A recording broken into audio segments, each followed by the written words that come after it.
Jamaica, that's about to be a labor island for the Jamaicans. Their prime minister just stated that the future of Jamaica is going to be Dubai or Singapore. You already see what's going on in Dubai. None of the workers live in Dubai. If they do, they live in labor camps. And the ones that do come there to work, they transport them from like far away. So they're going to push all the Jamaicans inland. This is the future of Jamaicans. They're going to push them inland, and they're going to be permanent workers and permanent tenants, because they're not going to be able to own anything. They're just going to transport them to these major cities like Kingston and Montego Bay just to work.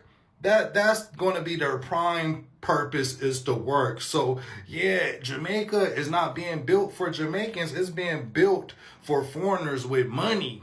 Yeah, he said, yeah, Jamaica is Dubai.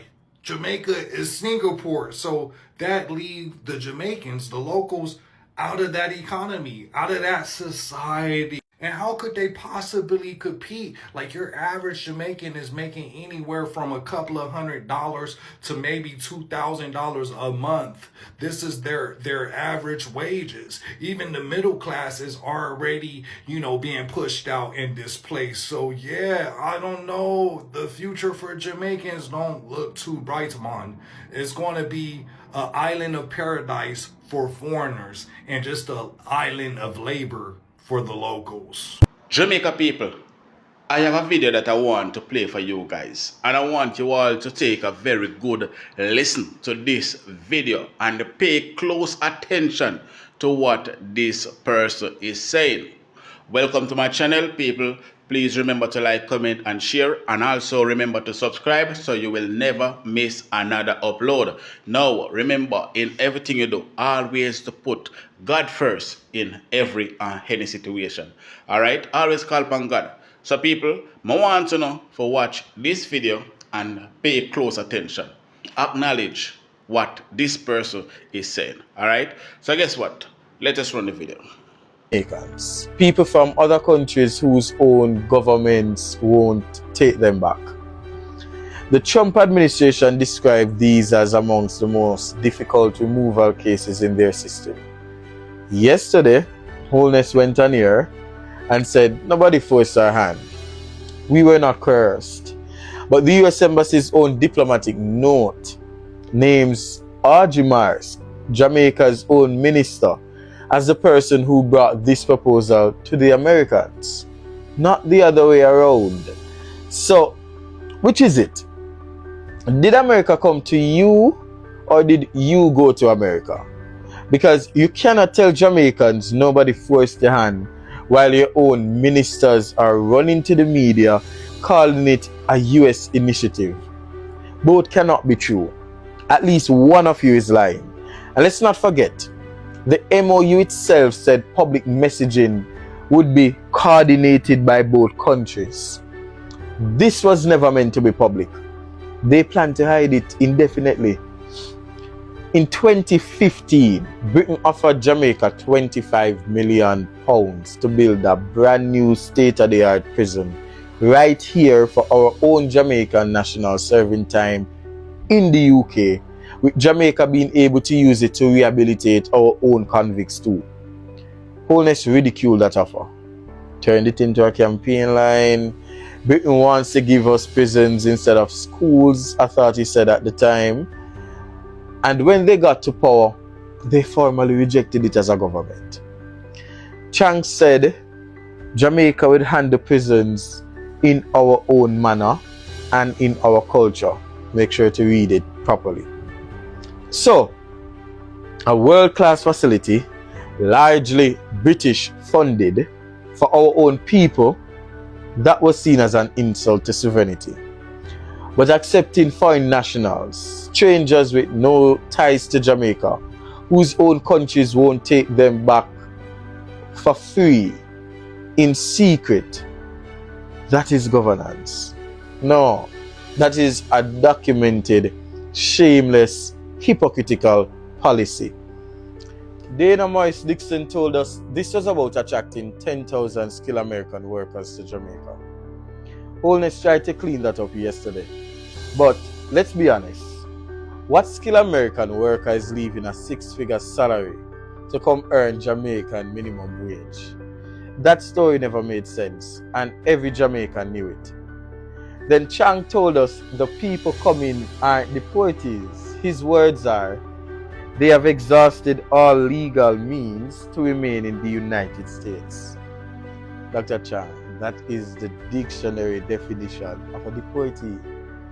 It does not matter what name you put on it. He also said they aren't criminals. But America says these are the hardest cases in their removal system. People whose own countries refuse them. Now here's a question nobody in this government has answered. Jamaica gets nothing from this deal. No money, no trade concession, no security benefit, nothing written into the MOU obligates America to give us a single thing. So if Jamaica isn't benefiting, who is? Somebody was in those rooms. Somebody signed off. And the IOM, which is the International Organization for Migration, which Holness himself named yesterday as the body managing this, has procurement contracts that follow these programs everywhere they go. We aren't alleging anything.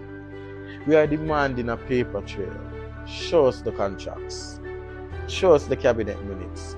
Show us who benefits, because it certainly isn't the Jamaican people. Last week, the Integrity Commission recommended 4 criminal charges against Cabinet Minister Andrew Wheatley. Illicit enrichment, 2 counts of false statutory declaration, and failing to provide information. They found 164 million in assets he couldn't account for, 20 undisclosed properties, 6 apartments he called gifts. This is the same man who already resigned over Petrojam in 2018. The same man Holness brought back. And yesterday, Holness sat in that studio and said he hadn't read the report fully. A full week after it was tabled. And Wheatley was still sitting in his cabinet. So Cliff Hughes had to ask 3 times a thing, do you have confidence in the Integrity Commission? 3 times. He never said yes. Because that same commission is investigating him, and he's already in the Supreme Court trying to shut it down. And now we know why he's not worried about the FID investigation into his own finances. Because the government appointed Dennis Chung, a man who publicly questioned the relevance of the IC findings on Holness before he got the job, a new head of the FID. And to make it happen, they quietly removed the law enforcement requirement that had been a standard, I think, for about 2 decades. No law enforcement background needed, just the right opinions about the Prime Minister. As expected, the FID cleared Holness yesterday. Call me shocked. Keir Starmer resigned. Justin Trudeau resigned. These are leaders who understood that power belongs to the people. But in Jamaica, our Prime Minister dismantles the institutions investigating him and calls it process. Earlier this year, former JLP Prime Minister Bruce Golding warned that Caribbean nations were caught in a vice, that standing up to Trump's pressure would almost certainly invite retribution. He warned about recolonization. He diagnosed the disease. And then the party he was a member of and led became a patient of that disease. Michael Manley once said, "We are not going to walk on our knees." This government signed a secret deal that benefits nobody it represents. It kept a minister facing criminal charges at the cabinet table. It installed a friendly face at the agency investigating the Prime Minister. And it told us our panic is ridiculous. We are not a dumping ground. We are not a transit lounge. And we are not a people who will be silent while our sovereignty is sold in secret. We are not going to walk on our knees. I am Ramsey. This is the opinion. Stay informed, stay vigilant. Don't let them manage the narrative for you. This risk to anger the United States of America. And the answer is this: we are not angering the United States of America. They are angering themselves. They are not going to tell me what relationship I have with Fidel Castro. We have that friendship with Cuba as part of a world alliance of third world nations that are fighting for justice for poor people in the world. And I tell you as the party leader, as long as this party is in power, we intend to walk through the world on our feet and not on our knees.